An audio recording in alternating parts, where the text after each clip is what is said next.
لا حول ولا قوة إلا بالله العلي العظيم. أعوذ بالله من الشيطان الرجيم. بسم الله الرحمن الرحيم. الحمد لله الذي هدانا لهذا وما كنا لنهتدي لولا أن هدانا الله. لقد جاءت رسل ربنا بالحق ثم الصلاة والسلام على سيد الأنبياء والمرسلين خاتم النبيين حبيب إله العالمين سيدنا ومولانا بالقاسم محمد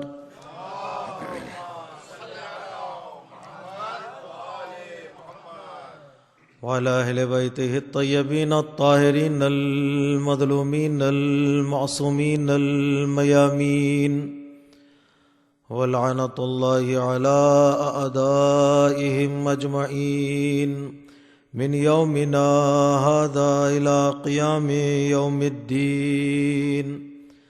أما بعد، فقد قال الحكيم في كتابه الكريم وقوله الحق.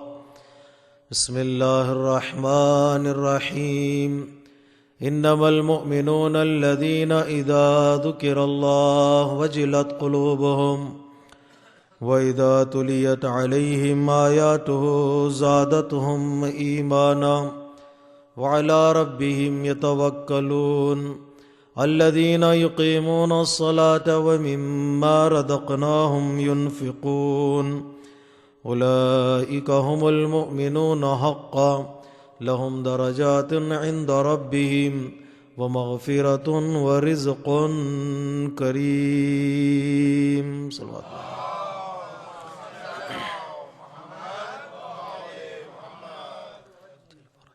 عزیزان محترم، جن آیات کریمہ کی تلاوت کا شرف ہم نے حاصل کیا ہے، ان آیات کے ذیل میں ہم نے گزشتہ مجالس اعضاء میں ایمان اور اس کے تقاضوں کے موضوع کے تحت اپنے معروضات کو آپ حضرات کی خدمت میں پیش کیا کہ ایمان در حقیقت عبد اور معبود کے درمیان ایک معاہدہ ہے، ایک کانٹریکٹ ہے جس کو پورا کرنا ہر صاحب ایمان کے لیے ضروری ہے. اور اسی طرح ایمان کی کچھ خصوصیتیں ہیں جس کی طرف توجہ کرنا ہمارے لیے ضروری ہے کہ ان خصوصیتوں میں سے ایک عظیم خصوصیت جس کی طرف ہم نے تفصیلی طور پر اشارہ کیا وہ یہ کہ ایمان کا تعلق انسان کے دل سے ہے، انسان کے قلب سے ہے. ضرورت اس بات کی ہے کہ انسان اپنے دل کو زندہ رکھے اور اپنے دل کو کنٹرول کرے، اور دل کی حیات خوف الہی اور تقوی الہی کے ذریعے سے ممکن ہے، اور اسی طرح دل کو ہم حصول علم کے ذریعے سے زندہ رکھ سکتے ہیں. اور ہمارے لیے ہماری ذمہ داریوں میں سے ایک ذمہ داری یہ ہے کہ ہم اپنے دل کو کنٹرول میں رکھیں. کس طرح اپنے دل کو کنٹرول کریں کہ اس دل کو اللہ کی بارگاہ کی طرف متوجہ کرائیں اور اسے یاد دلائیں، احساس دلائیں کہ دنیا کے پاس نہ قوت موجود ہے، دنیا کے پاس نہ عزت موجود ہے، اور دنیا انسان کو بقا نہیں دے سکتی. جس کا دامن خود بقا سے خالی ہو وہ کسی اور کو بقا عطا نہیں کر سکتی. ان لوگوں کی طرف توجہ ہو، ان ہستیوں کی طرف متوجہ ہو جن کے پاس حیات ہے، عزت ہے، قوت ہے اور بقا ہے. تو مومن کی ذمہ داریوں میں سے ایک ذمہ داری، عظیم ذمہ داری کہ وہ دل کو زندہ رکھنا ہے. اور قرآن مجید کی آیتوں کی اگر ہم تلاوت کریں گے تو مومن کی ذمہ داریوں میں سے ایک عظیم اور ذمہ داری یہ ہے کہ مومنین پر فرض ہے کہ وہ آپس میں بھائی چارگی کو مضبوط کریں. یہ ایمان کے تقاضوں میں سے ایک عظیم تقاضا کہ سوسائٹی میں جہاں پر مومنانہ معاشرہ ہے اس معاشرے میں انسان تاجرانہ زندگی کے بجائے مومنانہ زندگی گزارنے کی کوشش کرے. قرآن مجید نے بار بار مختلف آیتوں کی ذیل میں صاحبان ایمان کو یہ پیغام دیا ہے کہ ہم نے تمہارے درمیان جو رشتہ قائم کیا ہے وہ رشتہ ہے رشتہ اخوت۔ سورہ حجرات میں پروردگار عالم نے صاف طور پر اعلان کیا کہ انما المؤمنون اخوہ فاصلحوا بین اخویکم واتقوا اللہ لعلکم ترحمون۔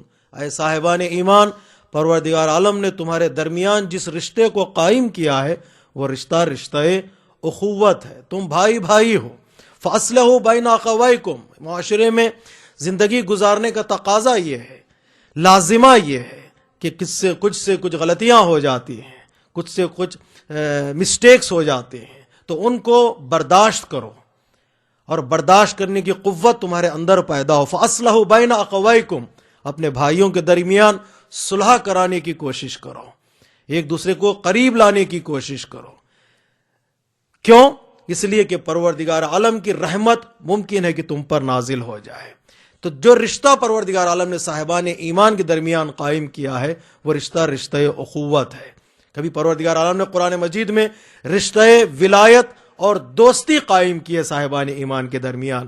المؤمنون والمؤمنات بعضهم اولیاء بعض، مومن آپس میں چاہے مومنات ہو یا مومن ہو، ان کے درمیان جو رشتہ قائم ہے وہ دوستانہ رشتہ ہے، اس سے آگے بڑھ کر اخوت کا رشتہ۔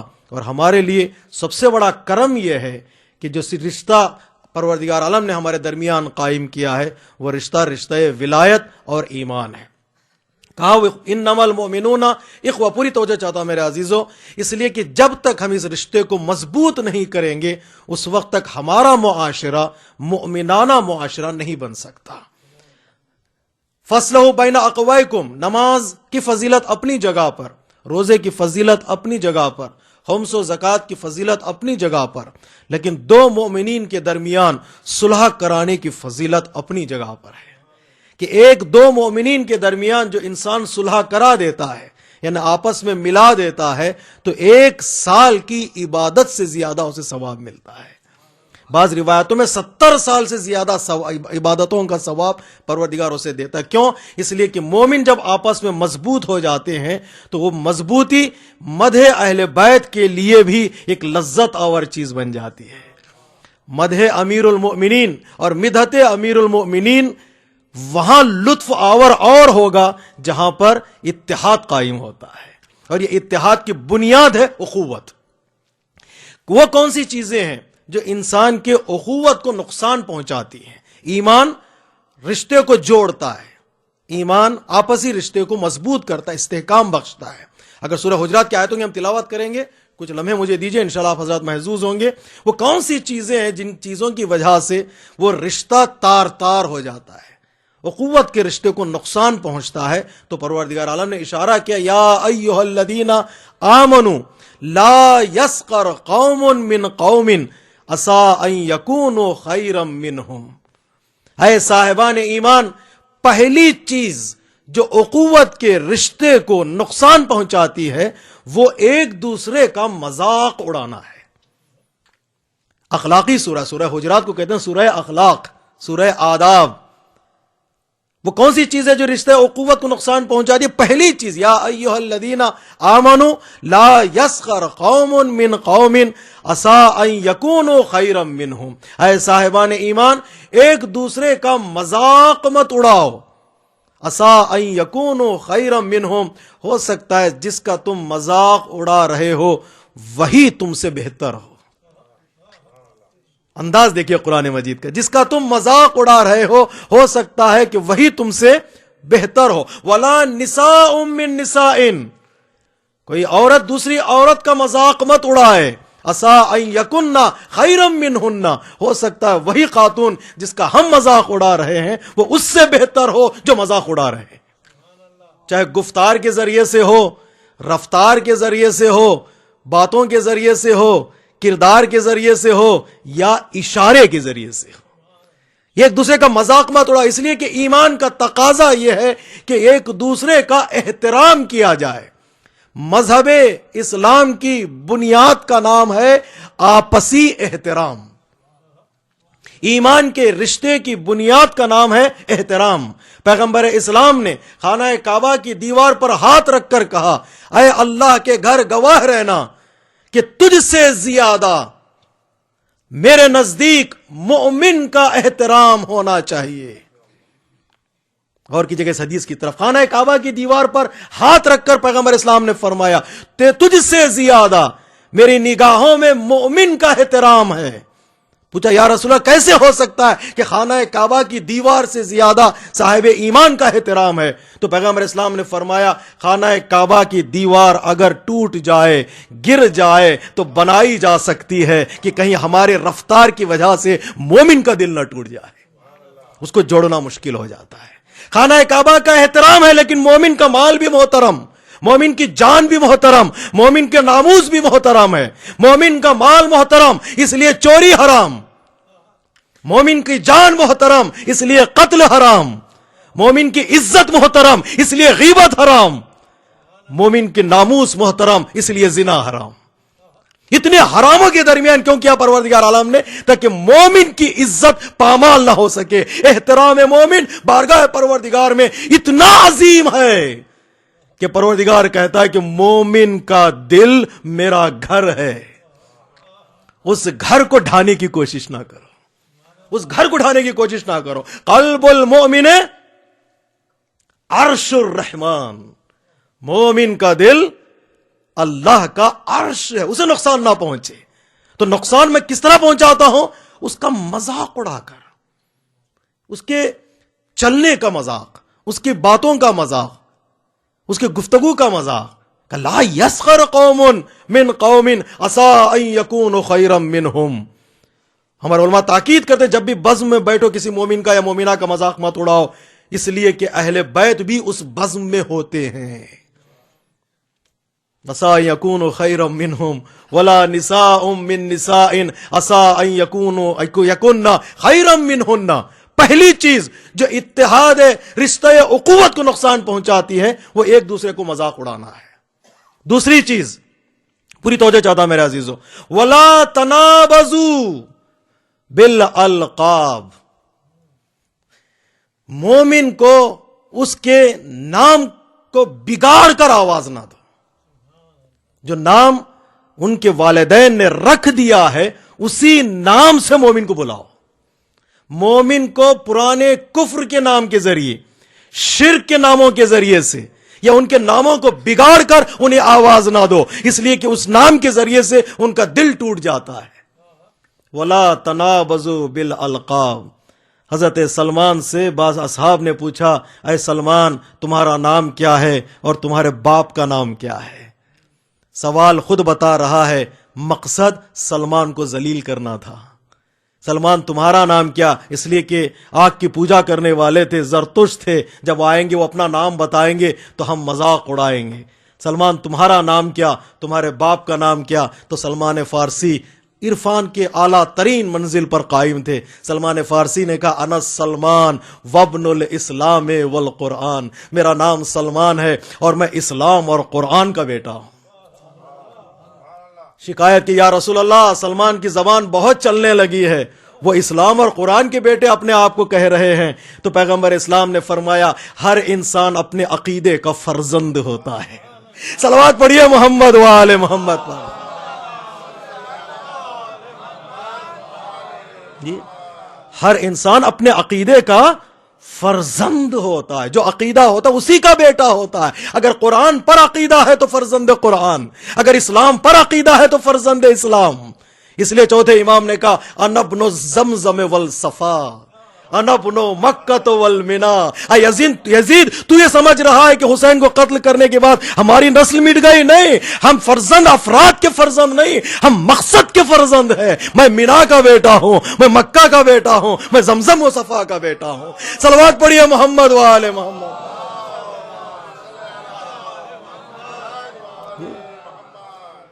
اگر فضائل گنانا شروع کریں تو فضائل کی کوئی انتہا نہیں ہے، کمالات کی کوئی انتہا نہیں. اے یزید تو جاننا چاہتا میں کون ہوں؟ اللہ اکبر. دربار یزید میں چوتھے امام نے خطبہ دیا ہے اور تو جاننا چاہتا میں کون ہوں؟ تو کہہ رہا ہے علی ابن حسین کو خدا نے قتل نہیں کیا، توہین کی نا چوتھے امام کے دربار میں، علی ابن حسین کو خدا نے دشت کربلا میں قتل نہیں کیا۔ امام نے فرمایا میرا بھائی کا نام بھی علی تھا، خدا نے نہیں، تیرے سپاہیوں نے اسے قتل کر ڈالا، اور تو یہ سمجھتا ہے کہ ہم کو قتل کرنے کے بعد تو آزاد ہو جائے گا، ہمارے مقصد کو مٹا دے گا، ہماری نسل کو مٹا دے گا؟ ایسا نہیں ہو سکتا ہے، اس لیے کہ مقصد ہے، ہمارے پاس مقصد ہے۔ مقصد کیا ہے؟ مقصد ہے پیام کربلا، پیغام کربلا، دین اسلام کا تحفظ۔ تو جاننا چاہتا ہم کون ہیں؟ اے یزید، پروردگار عالم نے ہمیں 6 کمالات سے نوازا ہے اور 7 فضیلتوں سے نوازا ہے۔ اے یزید، جاننا چاہتا ہم کون ہیں؟ پروردگار عالم نے علم سے ہم کو نوازا، اسے کوئی قتل نہیں کر سکتا ہے۔ غور کیجئے گا، اگر کمالات سے انسان منسوب ہو جائے تو وہ کمالات کو کوئی انسان ختم نہیں کر سکتا ہے۔ اس لیے کہا شہزادی کا جب بھی نام آتا ہے تو فوراً ہمارا ذہن جاتا ہے تسبیح کی طرف۔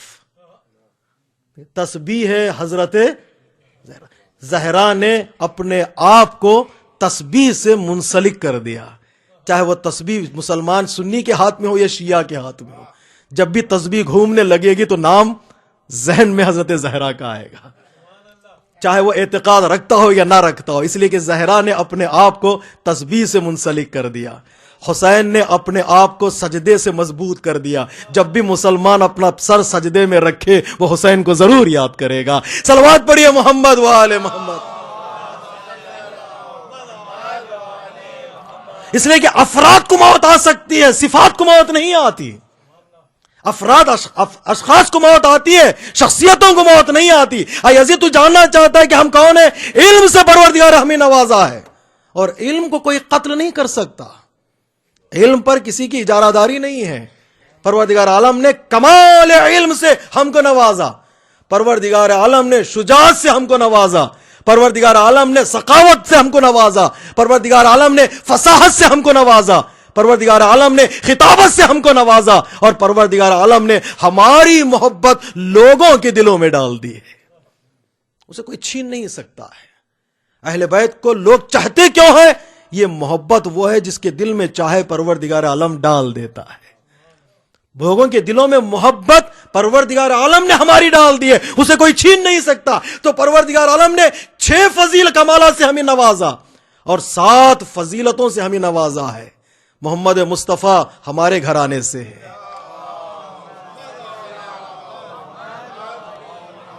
علی مرتضی ہمارے ہیں، شہزادی فاطمہ زہرا خاتون جنت ہم میں سے ہیں، حسن و حسین جوانان جنت کے سردار ہم میں سے ہیں، سید الشہداء حضرت حمزہ ہم میں سے ہیں، جعفر طیار ہم میں سے ہیں۔ نہ تو کمالات میں ہمارے شریک ہو سکتا ہے، نہ فضائل میں ہمارے شریک ہو سکتا ہے۔ صلوات پڑھیے محمد و آل محمد۔ نہ کمالات میں اور نہ فضائل میں، شخصیتیں بھی ہماری ہیں اور افراد صفات بھی ہمارے، نام بھی ہمارے، صفات بھی ہمارے۔ تو امام نے کہا کہ کمالات کا کوئی مقابلہ نہیں کر سکتا ہے۔ لا تنابزوا بالالقاب، میرے عزیزوں، میرے بزرگوں، نقصان جو پہنچتا ہے رشتہ اخوت کو، وہ لوگوں کو ان کے ٹیڑے ناموں سے یاد کرنا۔ کوشش کریں کہ اپنی زبان کو محفوظ رکھیں تاکہ صاحبان ایمان کا احترام باقی رہے اور وہ رشتہ اخوت معاشرے میں باقی رہے۔ پہلی صفت جس سے رشتہ اخوت ٹوٹ جاتا ہے وہ ہے مذاق اڑانا، اور دوسری چیز ہے برے ناموں اور القاب سے یاد کرنا۔ تیسری چیز جس کی وجہ سے رشتہ اخوت کو نقصان پہنچتا ہے، وَلَا تَلْمِزُوا أَنفُسَكُمْ، ایک دوسرے کے عیبوں کو مت ڈھونڈو۔ تلاش عیوب محبت کو گھٹا دیتا ہے۔ ایک دوسرے کے عیبوں کو تلاش نہ کرو، عیب بتانا اور ہے، ڈھونڈنا اور ہے۔ مومن کی ذمہ داری یہ ہے کہ وہ عیبوں کی نشاندہی کرے، کھرید کے نکالے نہیں۔ قرآن کہہ رہا وَلَا تَلْمِزُوا أَنفُسَكُمْ، یہ نہ ہو، عیبوں کو تلاش نہ کرو، ڈھونڈو نہیں۔ کوئی نکل رہا ہے گھر سے باہر، اس کے پیچھے 4 گاڑیاں لگا دو، دیکھیں وہ کہاں جا رہا ہے، کہاں سے آ رہا ہے، کیا کھا رہا ہے۔ یہ میری ذمہ داری نہیں ہے۔ میری ذمہ داری یہ ہے کہ میں اگر کوئی عیب نظر آ جائے، ایز مومن کا تقاضا یہ ہے کہ بتا دوں تیرے اندر یہ عیب ہے، تاکہ وہ اپنے عیب کو دور کرے۔ جو عیب نظر نہیں آتے ہیں ان کو ڈھونڈنے کی میری ذمہ داری نہیں ہے۔ غور کیجئے گا، عیبوں کو تلاش کرنے کی ذمہ داری میری نہیں ہے۔ قرآن کرے وَلَا تَلْمِزُوا أَنفُسَكُمْ، چھٹے امام فرماتے میرا بہترین دوست وہ ہے جو میرے عیبوں کا ہدیہ مجھے کرے، بتائے میرے اندر کیا عیب ہے، لیکن ڈھونڈنے کی ذمہ داری اسے نہیں ہے، کھریدنے کی ذمہ داری اس کی نہیں ہے، جستجو اور تفحص کی ذمہ داری اس کی نہیں ہے۔ نظر آ جائے تو بتا دے۔ کس طرح میری زندگی ہو؟ خوبصورت حدیث ہے، المؤمن مرآۃ المؤمن، مومن کا آئینہ ہوتا ہے۔ جو کام آئینہ کرتا ہے وہی کام مومن کو کرنا چاہیے۔ اگر معاشرے میں آئینہ وار انسان زندگی گزارے تو معاشرہ خوبصورت ہو جائے۔ کیسے؟ آئینہ کیا کرتا ہے؟ آئینے کے سامنے کھڑے ہو جائیں تو آئینہ صرف عیب نہیں بتاتا، آئینہ انسان کا حسن بھی بتاتا ہے، عیب بھی بتاتا ہے۔ پہلے یہ بتائے گا کہ میرا چہرہ کیسا ہے۔ آئینے کے سامنے کھڑے ہوتے ہیں نا آپ، تو ہر جگہ، تو آج کل تو ہر رخ پہ آئینے ہیں، تاکہ انسان پہلے اپنا چہرہ دیکھے۔ اپنا چہرہ دیکھنے کے جو عادی ہو جاتا ہے تب جا کر وہ دوسروں کا چہرہ دیکھے گا۔ آئینہ خود پیغام دے رہا ہے کہ آئینہ وار زندگی گزار۔ کیا کرتا ہے آئینہ؟ آئینہ صرف عیب نہیں بتاتا ہے، آئینہ پہلے حسن بھی بتاتا ہے، پھر عیب بھی بتاتا ہے۔ اس لیے قرآن مجید نے کہا پہلے امر بالمعروف پھر نہی عن المنکر۔ پہلے بتا دو اس کے اندر اچھائیاں کیا ہیں، اور اس کے بعد بتا دو تیرے اندر 70 اچھائیاں ہیں اور ایک عیب ہے۔ تم نماز بھی پڑھتے ہو، تم روزہ بھی رکھتے ہو، تم زکوٰۃ بھی دیتے ہو، تم خمس بھی ادا کرتے ہو، ایک عیب تمہارے اندر موجود ہے، اگر اس سے بھی دور ہو جاؤ تو تمہارا چہرہ خوبصورت ہو جائے۔ آئینے کے سامنے جب بھی کھڑے ہونا، پیغمبر اسلام فرما دیے دعا ضرور کرنا کہ پروردگار جس طرح تو نے میرے چہرے کو حسین بنایا ہے اسی طرح میرے کردار کو حسین بنا دے۔ ہمیشہ یہ دعا کرنا، جس طرح تو نے میرے چہرے کو حسین بنا۔ ہر انسان کو اپنا چہرہ بہت پیارا لگتا ہے، دوسرا کوئی تعریف کرے یا نہ کرے، انسان کو اپنا چہرہ بڑا پیارا لگتا ہے۔ گھنٹوں گھنٹوں وہ آئینے کے سامنے کھڑا ہوتا ہے، پروردگار جس طرح تو نے میرے چہرے کو خوبصورت بنایا ہے اسی طرح میری سیرت کو بھی خوبصورت بنا دے۔ آئینے کے سامنے کھڑا ہو جا، آئینہ حسن بھی بتاتا ہے، اس کے ساتھ عیب بھی بتاتا ہے۔ دوسری خصوصیت آئینے کی، مومنانہ معاشرہ بھی ایسے ہی ہونا چاہیے۔ آئینے کی دوسری خصوصیت یہ، جتنا عیب ہے اتنا ہی بتاتا ہے، عیب کو آئینہ بڑا نہیں کرتا۔ ہمارے معاشرے میں بتانی، ہمارا معاشرہ ہے، میں اپنے لیے کہہ رہا ہوں، چھوٹا سا عیب نظر آتا ہے اس کو اتنا بڑا کر دیا جاتا ہے۔ ایک جملہ میں یہاں سے کہوں، وہ جملہ باہر جاتے جاتے ایک افسانہ بن جاتا ہے، گھر پہنچتے پہنچتے وہی افسانہ ایک کتاب کی شکل اختیار کرے۔ لوگ بڑھانے کے لیے تیار ہو جاتے۔ مومنانہ معاشرہ کیا؟ جتنا میں نے سنا ہے اتنا ہی بیان کروں۔ گفتگو میں رازداری بھی مومن کی نشانی ہے، میں نے بڑھا نہیں سکتا۔ آئینہ کیا کہتا ہے؟ جتنا عیب ہے اتنا ہی بتاتا ہے، اسے بڑھا کر کے نہیں بتاتا۔ مومن اگر کسی مومن میں عیب دیکھے، جتنا عیب ہے اتنا ہی بتائے، اسے بڑا نہ کرے۔ تیسری آئینے کی خصوصیت، آئینہ اگر عیب ہے تو بتاتا ہے، نہیں ہے تو عیب ٹھوستا نہیں ہے۔ یعنی آئینہ انسان پر تہمت نہیں لگاتا، جھوٹ بات بولتا آئینہ نہیں ہے۔ مومن کی خصوصیت بھی یہی ہے کہ اگر عیب ہے تو بتائے، اگر عیب نہیں ہے تو تعریف کرے۔ کمال مومن یہ ہے کہ کسی مومن میں کوئی عیب نظر نہ آئے تو اس کی مدح کرنا شروع کرے۔ جب تک مدح کا جذبہ ہمارے اندر پیدا نہ ہو، ایمان کامل نہیں ہوتا، ایمان کامل نہیں ہوتا۔ آئینہ اگر عیب ہے تو بتاتا ہے، اگر عیب نہیں ہے تو آئینہ عیب نہیں بتاتا۔ آئینہ عیب انسان کے بتاتا ہے، انسان کے سامنے بتاتا ہے، انسان کے پیچھے نہیں بتاتا۔ اگر میں آئینے کے سامنے کھڑا ہو جاؤں اور میرا عیب آئینہ دکھا رہا، اگر میں ہٹ جاؤں، میرا بھائی آئینے کے سامنے کھڑا ہو، آئینہ یہ نہیں کہے گا اس سے پہلے جو تمہارا بھائی آیا تھا اس کے اندر یہ عیب ہے، نہیں۔ آئینہ انسان کے آگے عیبوں کو بتاتا ہے۔ مومن وہ ہے جو مومن کے سامنے اس کے عیب کو بیان کرے تو اس کے آگے بیان کرے، اس کے پیچھے نہیں۔ کیوں؟ اس لیے کہ اگر پیٹھ پیچھے عیبوں کا بیان کرنا شروع ہو جائے تو دشمنی بڑھ جاتی ہے. دشمنی رشتہ اخوت کو توڑ دیتی ہے. آیت اللہ بہجت سے کسی نے کہا آقا تمہارے بارے میں وہ شاگرد جو ہے کچھ باتیں کر رہے ہیں. عارف گزرے نا, ابھی گزرے, ریسنٹلی انتقال ہوا ہے, آپ کے بارے میں فلاں شاگرد آپ کے بیٹھ کر آپ کی غیبت کر رہے ہیں. آیت اللہ بہجت نے کہا افسوس ہے کہ ان کے پاس اتنا وقت کیسے مل گیا کہ میرے بارے میں گفتگو کریں. ان سے کہہ دو کہ وہ اپنے بارے میں گفتگو. انسان کے پاس جب وقت زیادہ ہو جائے تو دوسروں کے بارے میں گفتگو کرتا ہے. ان سے کہو کہ وہ اپنے بارے میں گفتگو کرے, میرے بارے میں گفتگو کرنے سے کیا حاصل ہے؟ میرے بارے میں گفتگو کرنے سے کیا حاصل ہے؟ پیٹھ پیچھے برائی آئینہ نہیں کرتا. آئینہ جو کچھ کہتا ہے انسان کے آگے کہتا ہے, انسان کے پیچھے نہیں کہتا. یہ آئینے کی خصوصیت ہے. جتنا عیب ہے اتنا بتاتا ہے, اگر عیب ہے تو بتاتا ہے, پیٹھ پیچھے برائی نہیں کرتا. دو خصوصیتوں کے بعد, یہ ساری خصوصیتیں آپ کتابوں میں کا مطالعہ کریں گے, آئینے کی کئی خصوصیتیں ہیں جس کی طرف جانا منظور مقصد نہیں ہے. دو خصوصیتوں کے اعتبار سے اگر آئینہ کب عیبوں کو بتاتا ہے, دو چیزیں آئینے کے لیے ضروری ہیں. ایک, آئینہ اسی وقت, پوری توجہ چاہتا ہوں میرے عزیزو, منزل تک آپ پہنچ جائیں گے. آئینہ اسی وقت عیب کو بتاتا ہے جب آئینے پر خود غبار نہ ہو, آئینے پر خود کپڑا یا کرٹن نہ ہو. اگر آئینے پر پردہ پڑا ہوا ہو تو دوسروں کے عیبوں کو نہیں بتاتا.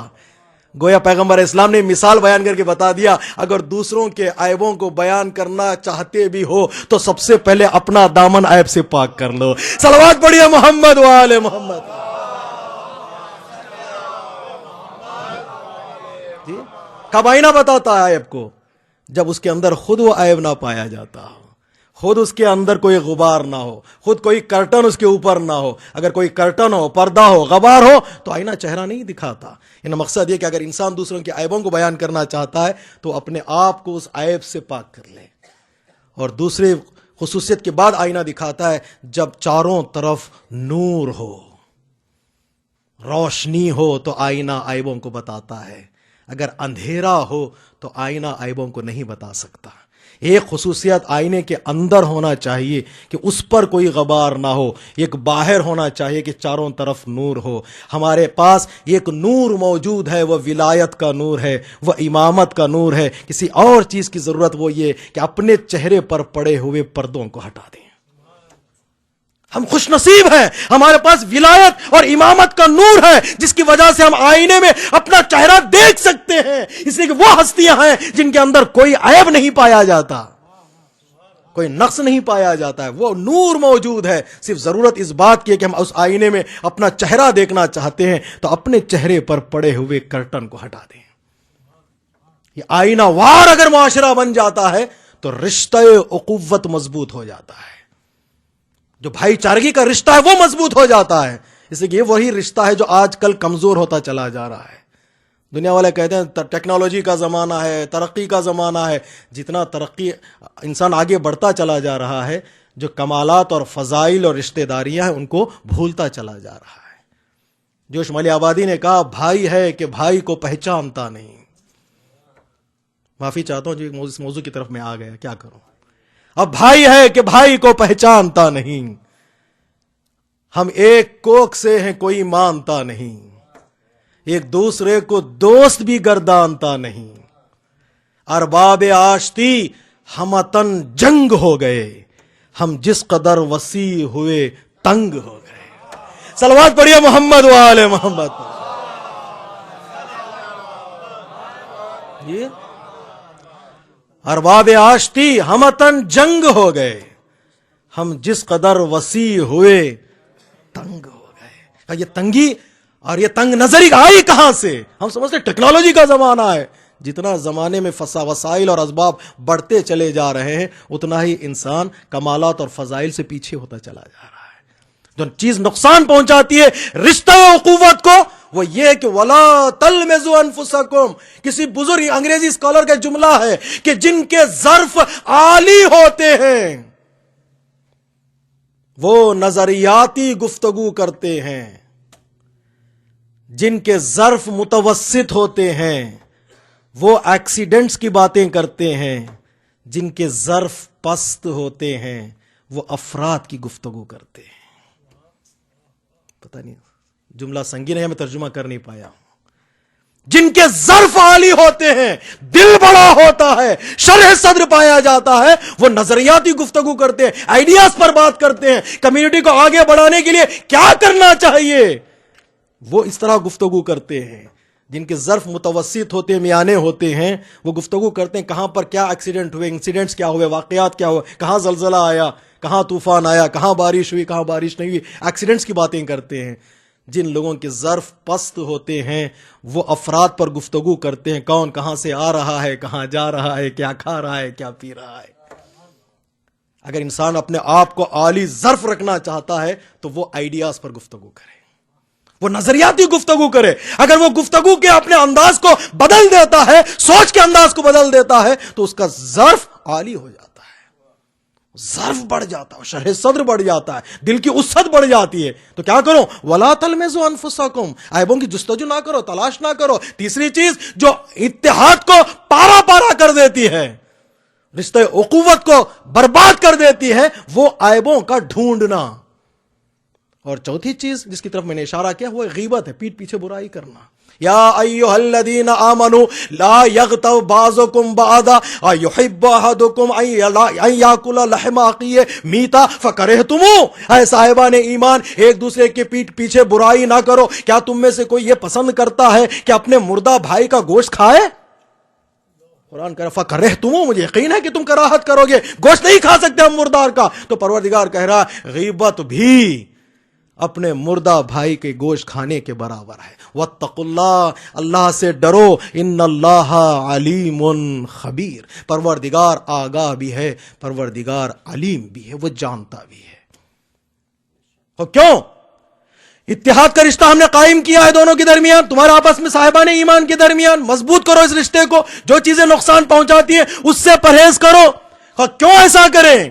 یا ایھا الانسان انا خلقناکم من ذکر او انثی، تم آج کی رشتہ داریوں کو مت دیکھو، اپنے رشتے کو لے جاؤ اوپر اور بلندی کی طرف، تو پتا چلے گا تم سب ایک مرد اور ایک عورت سے پیدا کیے گئے ہو۔ وجعل بینکم شعوبا وقبائل، تمہارے درمیان ہم نے قبیلے بنائے، تمہارے درمیان ہم نے خاندان بنائے۔ یہ قبیلے، یہ خاندان کس لیے؟ لتعارفوا، آئیڈینٹیفیکیشن کے لیے ہے، برتری کے لیے نہیں، ایک دوسرے کو پہچاننے کے لیے ہے، ایک دوسرے کو شناخت کے لیے ہے، کس کا بیٹا، کس قبیلے کا رہنے والا، کس خاندان کا رہنے والا، پہچاننے کے لیے ہے، برتری اور فضیلت کے لیے نہیں ہے۔ لتعارفوا، برتری چاہتے ہو، فضیلت چاہتے ہو، کوئی نسخہ ہے پروردگار، انا اکرمکم عند اللہ اتقاکم، تم میں بہترین وہی ہے جو سب سے زیادہ اللہ سے ڈرنے والا۔ کیوں اتحاد کو قائم کیا؟ کیوں رشتہ اخوت کو قائم کیا؟ تاکہ انسان ایک دوسرے کی عزت کرنا سیکھے۔ تو کل کی مجلس میں نے اشارہ کیا تھا، ہمارا انتظار یہ ہے کہ نہج البلاغہ میں خوبصورت جملہ مولا کائنات نے فرمایا، علی ابن ابی طالب علیہ الصلوۃ والسلام، تین چیزیں میرے عزیزو اتحاد کے لیے۔ ایک، پیغمبر اسلام فرماتے امرنی، پروردگار عالم نے مجھے حکم دیا ہے، ان عافو عمن ظلمنی، میں اس کو معاف کروں جو مجھ پر ظلم کرتا ہے، وان آتا عمن حرمنی، اور اسے عطا کروں جو مجھے محروم کرتا ہے، وان اصل عمن قطعنی، میں اس سے جا کر ملوں جو مجھ سے دور بھاگ رہا ہے۔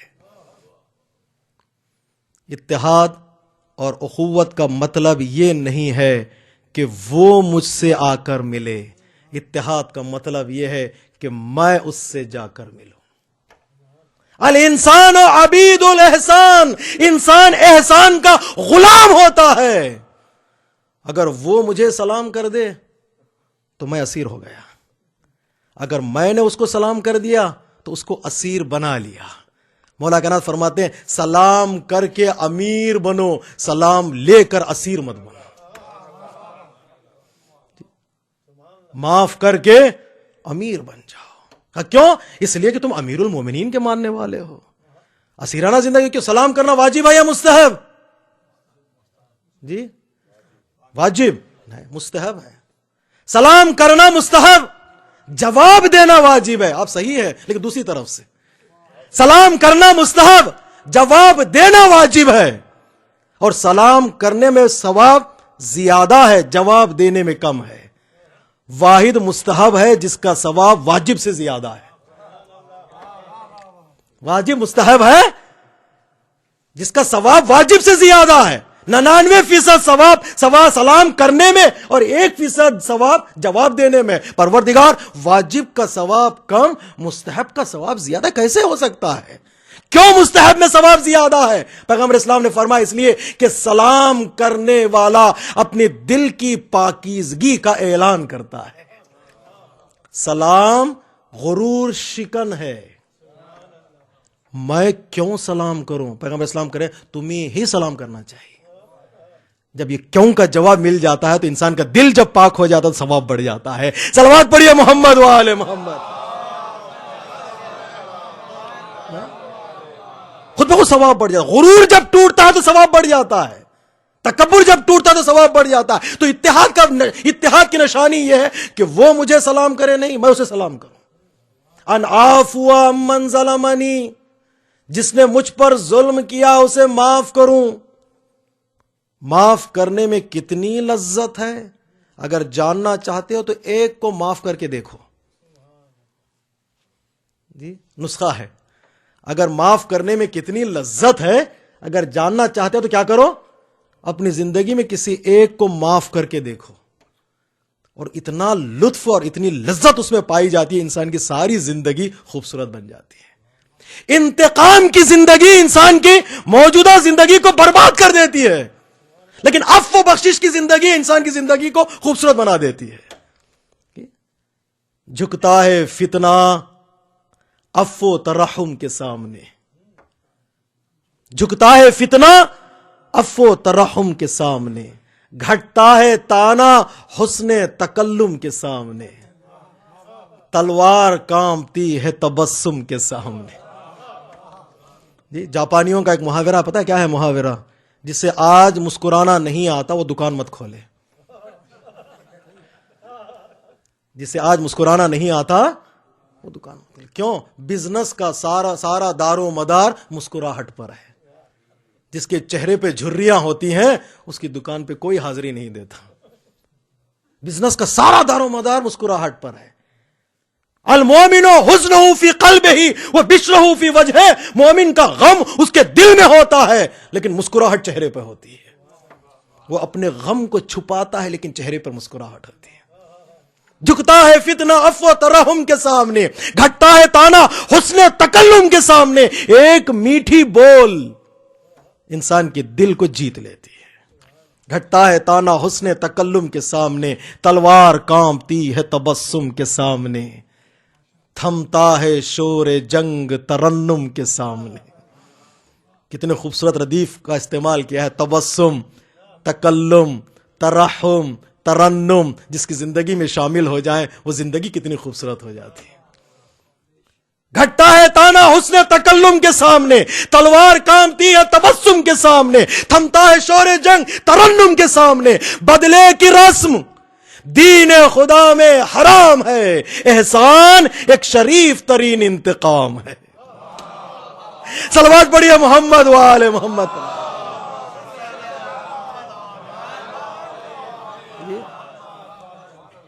بدلے کی رسم دین خدا میں حرام ہے، احسان ایک شریف ترین انتقام۔ آج تک ہم یہی سنتے تھے کہ اینٹ کا جواب پتھر سے۔ قرآن کہہ رہا ہے نہیں، ہمیشہ اینٹ کا جواب پتھر سے نہیں ہے۔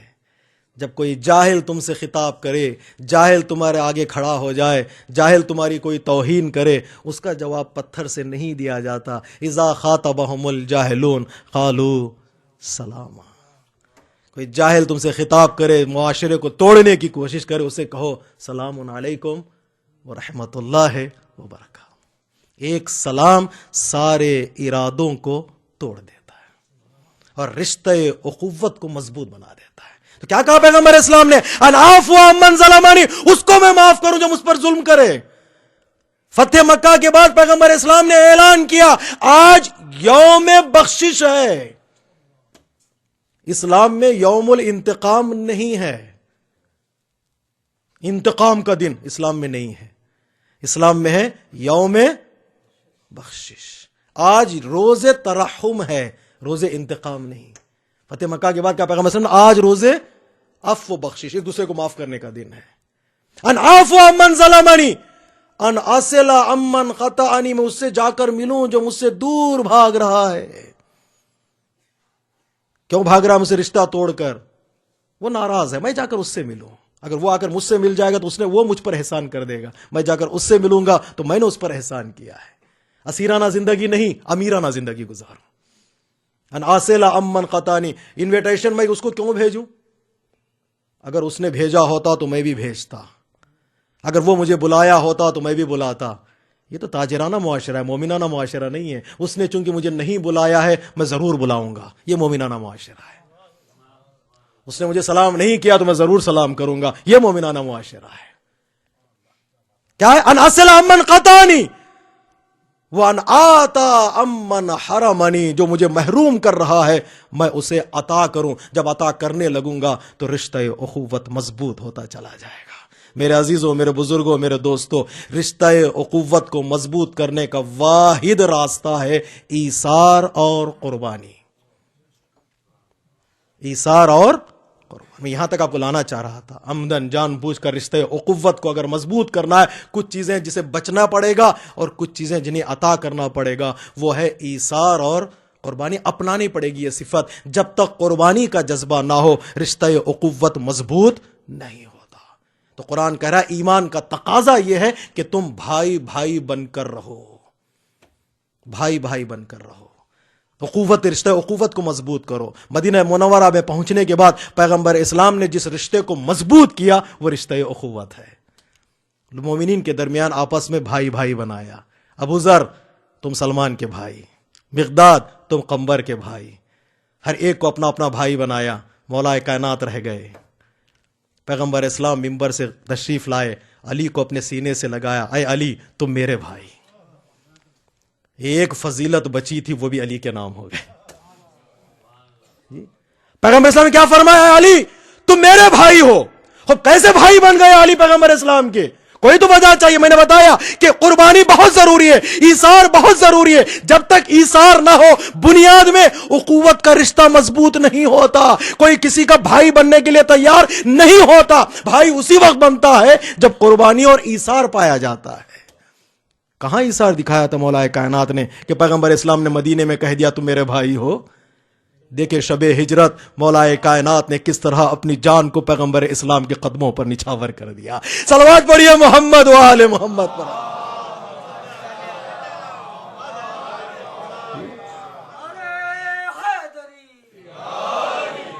کس طرح شب ہجرت مولا کائنات نے اپنی جان کو پیغمبر اسلام کے حکم کے سامنے قربان کر دیا.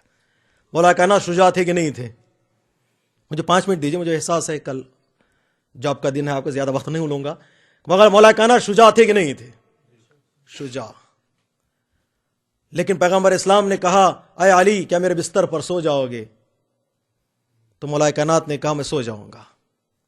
مولا کائنات شجاع تھے تو یہ کہہ سکتے تھے یا رسول اللہ آنے والے اگر 20 25 30 کفار قریش کے ہیں تو آنے دیجئے، تو میں شجاع ہوں، تلوار نیام سے نکال لوں گا، دیکھیں کون آپ پر حملہ کرتا ہے. اور یقین مانیے مولا کائنات کامیاب ہو جاتے ہیں. کہ شجاعت 2 سال کے بعد جو جنگ بدر میں، جنگ احد میں ایسے شجاعت کے جوہر جس نے دکھلائے ہیں، جن کا قصیدہ پروردگار عالم پڑھ رہا ہے، وہ شب ہجرت بھی اپنے شجاعت کے جوہر دکھلا سکتے تھے.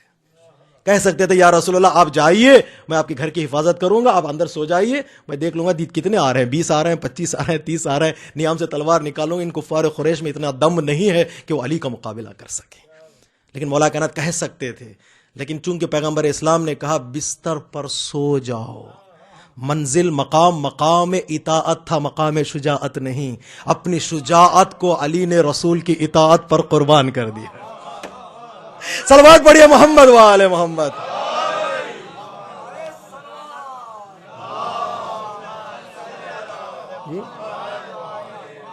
شجاعت کے جوہر جذبہ انسان دکھا سکتا، وہ جذباتی بن سکتا تھا، لیکن مولا کائنات نے کہا میری شجاعت آپ کی میری اطاعت پر قربان. دیکھیں صفات کو قربان کرنا بھی کوئی آسان کام نہیں ہے. اپنی شجاعت کو مولا کائنات نے اپنی اطاعت پر قربان کر دیا. کہا سو جانے کا لفظ، سو جاؤ، رسول کی زبان سے نکل گیا تو اس لفظ کی آبرو رکھ لی علی نے بستر رسول پر سو کر، آبرو رکھ لی، شجاعت کو قربان کر دیا اطاعت پر. تو خدا نے کلمہ پڑھا فضیلت کا، فرشتوں نے کلمہ پڑھا فضیلت کا، اور ایسی نیند آئے علی کو شب ہجرت کہ زندگی میں آپ نے کبھی ایسا سویا ہی نہیں. جی جس روز مدینے کو سدھارے تھے پیمبر، اس روز برادر کی جگہ پر تھا برادر. برادری کا سبق پڑھا رہا ہوں. جس روز مدینے کو سدھارے تھے پیمبر، اس روز برادر کی جگہ پر تھا برادر. ہر چند کے تیغوں کی چمک تھی سرے بستر، سوتا تھا بڑے چین سے تانے ہوئے چادر. سوتا تھا بڑے بزدل کا سونے کا انداز ہی الگ ہوتا ہے، ایک شجاع انسان کے سونے کا انداز ہی الگ. چھاؤں میں ننگی تلواروں کے چین سے کوئی سوتا ہے، سائے رحمت میں بھی رہ کر غار میں کوئی روتا ہے. سائے رحمت میں بھی رہ کر غار میں کوئی روتا ہے، چھاؤں میں ننگی تلواروں کے چین سے کوئی سوتا ہے. ہو گئی الٹی ہجرت کی شب، فطرت دنیا اے ناشر، سونے والا پاتا ہے اور جاگنے والا کھوتا ہے. صلوات پڑھیے محمد وآل محمد.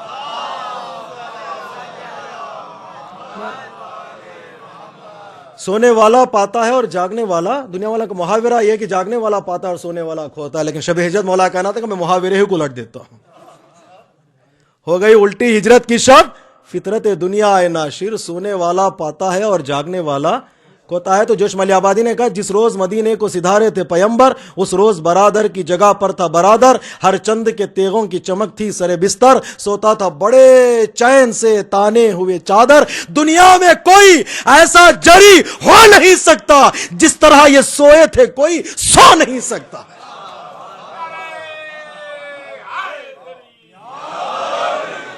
مسلمانوں، جب علی کی نیند کا جواب نہیں ہے تو علی کے سجدوں کا کیا جواب دے سکتی ہے؟ صلوات پڑھیے محمد وآل محمد.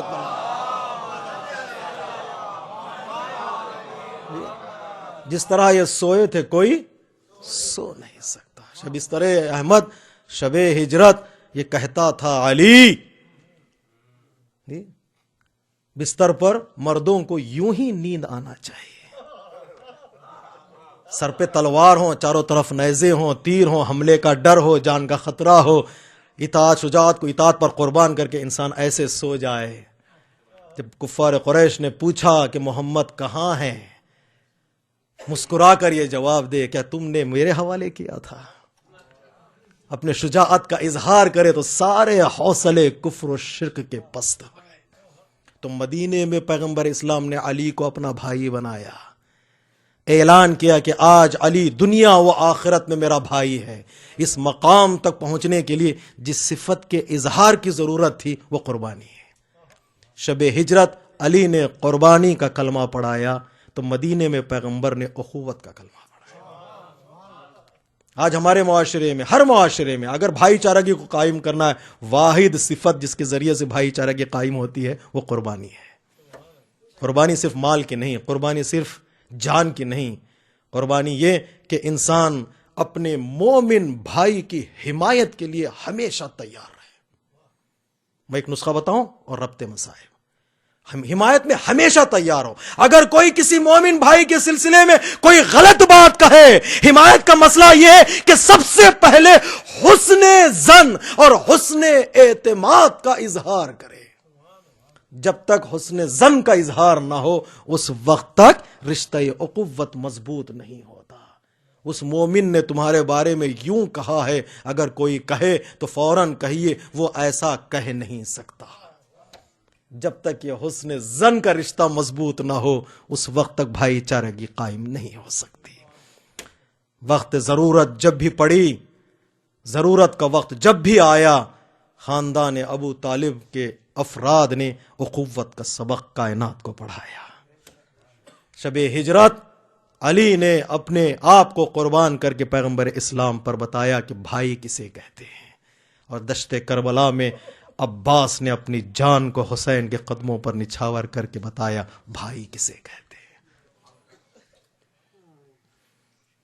نفس کہتا تھا کہ بڑھ، عقل کہتی تھی کہ رک. چاروں طرف پیاس، چاروں طرف تشنگی، ظلم، کئی لوگوں کو شہید کر دیا ظالموں نے. شجاعت، نیام میں تلوار، ولادت ہوئی تھی صرف اسی تمنا کے لیے کہ وہ دشت کربلا میں کام آ جائیں. بازوؤں میں طاقت، ہاتھ میں تلوار، پیاس کا حملہ، آنکھوں کے سامنے اصحاب اور رشتہ داروں کی شہادتیں. اس کے باوجود نگاہیں حسین کے لبوں پر. جنبش ہو تو حرکت کریں، نہ ہو تو رک جائیں. نفس کہتا تھا کہ بڑھ اور عقل کہتی تھی کہ رک. درمیاں دونوں کی ایسی جنگ کی عباس نے. باپ نے اپنی شجاعت کو اطاعت پر قربان کر دیا، بیٹے نے دشت کربلا میں اپنی شجاعت کو اطاعت حسین پر قربان کر دیا. جاتے جنگ کرتے مجاہد ضرور کہلاتے، لیکن وفادار کبھی نہ کہلاتے. اس وفادار کے مقام تک پہنچنے کے لیے عباس نے اپنی شجاعت کو اطاعت پر قربان کر دیا. اپنی نگاہوں کو حسین کے لبوں کی طرف مرکوز کر دیا. کہیں جنگ تو جنگ، کہیں پانی تو پانی. سلام ہو اے باب الحوائج تیری ذات پر، تو نے کائنات میں وفا کا کلمہ پڑھا دیا. وفا تیری ذات پر پہنچ کر ختم ہو گئی. آج علم کے سائے میں لوگ وفا کا تبرک لے کر جاتے ہیں. علم تیری ذات سے منسوب ہے، اور علم سے جو چیز ملتی ہے ہمیں وہ وفا کا تبرک ہے. اس کے سامنے انسان سر اس لیے جھکاتا ہے کہ وہاں سے وفا مل رہی ہے. کیا کیا دشت کربلا میں عباس نے؟ اپنے وفا کا ثبوت دیا. کہتے ہیں کہ مولا کائنات نے اپنے تربیت کے ذریعے سے عباس کو علمدار بنایا، تو ام البنین نے اپنی تربیت کے ذریعے سے عباس کو وفادار بنا دیا. ایسا وفادار کائنات نے کہیں نہیں دیکھا. اپنی شجاعت کو امام کی اطاعت پر قربان کر دیا. حسین نے کہا بھیا عباس بچوں کے لیے پانی کا انتظام کر دینا. ایک ہاتھ میں علم ہے، ایک ہاتھ میں مشق سکینہ. سکینہ نے اپنا مشق عباس کے حوالے کیا. چاروں طرف سے بچوں کو اپنے قریب بلایا. بچوں آؤ، میرا چچا پانی لائے گا، میں سب سے پہلے تمہیں پلاؤں گی، اس کے بعد یہ سکینہ پانی پیے. بہت یاد آئے عباس اہل بیت کو کربلا کے واقعے کے بعد. بہت یاد آئے سقائے اہل بیت عباس، زینب و کلثوم کے پردے کی ڈھارس عباس، حسین کے بازوؤں کا سہارا عباس، اور حسین کی کمر کی طاقت کا نام ہے عباس.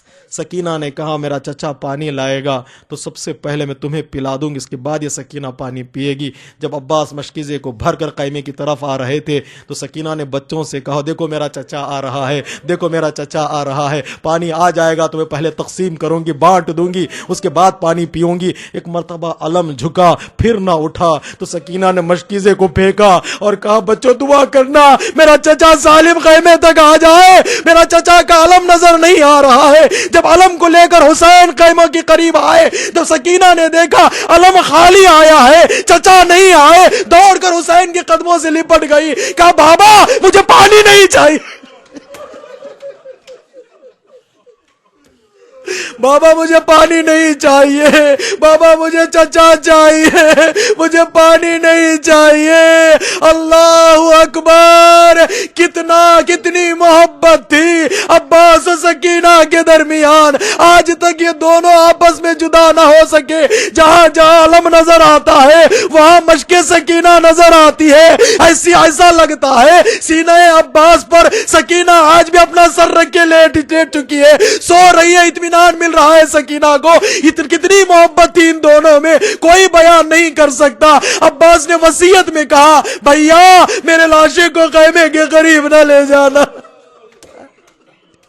اس لیے کہ میں نے سکینہ سے وعدہ کیا ہے ارے میں خیمہ تک پانی لاؤں گا. اے چچا پانی لا نہ سکا. شام غریبہ کا منظر ہے. حر کی زوجہ جب حاضری لے کر اہل بیت کے قریب آئی، ایک مشکیزے میں پانی بھی موجود تھا. سکینہ تھک کر سو چکی تھی. بس زینب نے سکینہ کو جگایا، اٹھو بیٹا پانی آ چکا ہے. جو ہی پانی کا نام سنا سکینہ نے فوراً پوچھا پھوپھی اماں کیا چچا عباس آ گئے؟ فوراً سکینہ نے سوال کیا، بی اماں کے چچا عباس آ گئے، کہا نہیں بیٹا، اور کی زوجہ پانی لے آئی ہے، اٹھو پانی پی لو۔ سکینہ نے کہا بی اماں پہلے آپ پی لیجئے۔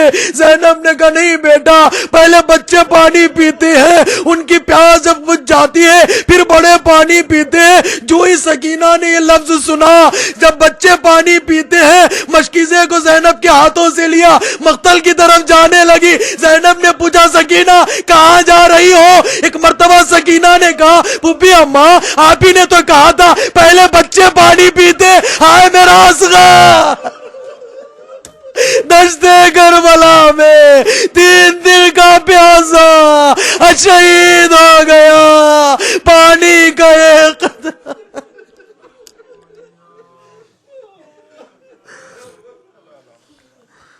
الا لعنت اللہ علی القوم الظالمین۔